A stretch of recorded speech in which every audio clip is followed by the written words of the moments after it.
오늘은 맥북 에어에 관한 소식이 나왔습니다. 아무래도 이름까지 바뀔 것으로 예상되는데요.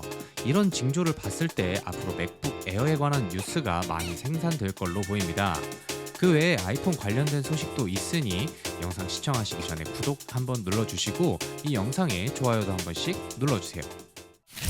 우선 아이폰 14 시리즈에 관한 이야기를 해보겠습니다. 현재 아이폰 14 시리즈는 엔지니어링 검증 테스트 중이라고 합니다. 이것에 염려가 되는 부분이 하나 있는데 중국에서 갑자기 증가하는 코로나 때문에 선전을 비롯해 상해까지 봉쇄를 하고 있어 혹시나 아이폰의 생산이 늦어질 것이 걱정되는데요. 우선 아이폰의 칩셋 자체는 선전에 있는 폭스콘에서 제작하지 않기 때문에 출시가 평소보다 늦어지지는 않을 것이라고 합니다. 아이폰 14 시리즈가 엔지니어링 테스트를 한다는 것은 애플에서 이미 아이폰 15 제작을 시작했다는 이야기인데 한 분석가는 2023년 출시할 아이폰이 5배 광학줌 기능을 갖춘 카메라를 장착할 것이라는 분석이 있습니다. 이는 작년에 밍치거가 예상했던 카메라로서 스마트폰의 카메라 렌즈가 일반 카메라 렌즈처럼 앞으로 길게 제작할 수 없기 때문에 내부에 프리즘을 2개 두어 기기 내부에서 렌즈가 움직이는 방식으로 줌을 할 수 있다고 하는데요. 마치 어릴 때 가지고 놀던 잠만경처럼 생겼네요. 그건 그렇고 이 카메라가 적용된다면 기존 정사각형의 카메라 섬에서 오포나 삼성처럼 직사각의 카메라 섬으로 바뀔 수도 있겠네요.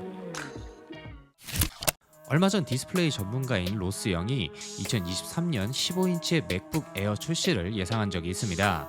이것을 에어라고 추론하는 이유로는 해당 디스플레이에 미니 LED 및 프로 모션이 적용되지 않기 때문인데요. 오늘 로스 영은 올해 출시할 맥북 에어는 13.6인치로 제작될 것이라고 했습니다. 이 사이즈라 하면 현재 맥북 에어보다는 0.3인치 크고 14.2인치의 맥북 프로보다는 0.6인치 작아지는 건데요. 완전 애매한 포지션이죠. 게다가 현재 맥북 프로와 비슷한 디자인으로 제작될 것이라고 합니다. 올해 맥북 에어가 출시한 후 그의 말대로 내년 15인치의 맥북 에어가 출시한다면 현재 맥북 프로와 비슷한 디스플레이 사이즈를 가지게 되는 것인데요. 디스플레이만 놓고 차이점을 보면 앞서 말씀드린 미니 LED와 프로모션이 빠져있는 것 정도라고 할 수 있습니다. 마치 지금의 아이패드 프로와 아이패드 에어 같은 그런 느낌이 드네요. 출시한 지 얼마 되지 않은 모델인 아이폰 SE 3세대의 성적이 좋지 않습니다. 그 때문에 이 모델의 생산을 줄일 것으로 예상되는데요. 이렇게 출시하자마자 생산을 줄이는 것은 개인적으로 납득이 갑니다. 도대체 똑같은 폼팩터를 몇 번이나 울고먹는 건지 이 기사의 댓글을 보면 2022년에 아이폰 8 디자인을 원하지 않는다든지 10년 된 디자인은 중국 기기가 더 현대적으로 보인다는 이야기, 차라리 아이폰 13을 약정으로 산다는 이야기 등 아이폰 SE 3세대에 관한 애플의 시장 예측 실패라는 의견이 많네요. 그리고 아이폰 13 시리즈와 일부 에어판 모델의 생산도 줄이고 있다고 합니다. 앞서 아이폰 14 이야기를 하면서 생산에 차질 걱정을 했는데 혹시 아이폰 SE 3세대와 아이폰 13의 공장을 아이폰 14 시리즈의 공장으로 갈아타는 건가 싶네요. 애플이 얼마 전 알루미늄 생산 과정에서 발생하는 온실가스 대신 산소를 배출하는 기술의 발전을 일조했다는 소식을 내었습니다. 알루미늄은 전 세계에서 가장 많이 사용하고 있는 금속으로서 온실가스의 생산이 줄어든다면 환경 보호에 보다 도움이 될 것으로 보입니다. 애플은 이 무탄소 알루미늄을 구매할 예정이며 이것을 아이폰 SE에 도입할 계획이라고 합니다.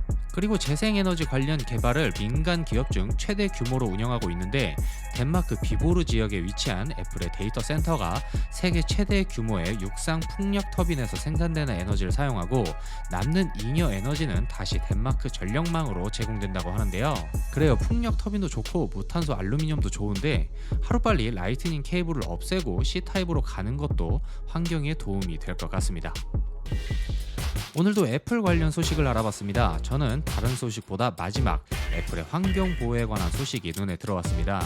이제까지 애플의 환경 보호를 이유로 남긴 수익이 어마어마하다는데 과연 사업의 일환인지 정말 환경에 대한 일조인지 눈여겨봐야 할 것 같습니다. 여러분들은 어떤 소식이 눈에 들어오셨나요? 여러분들의 의견을 댓글로 공유해주시고 오늘 영상이 흥미로우셨다면 저희 채널 구독 부탁드리고 이 영상에 좋아요도 한 번씩 눌러주세요. 오늘은 여기까지 하도록 하겠습니다. 감사합니다. 되셨습니다.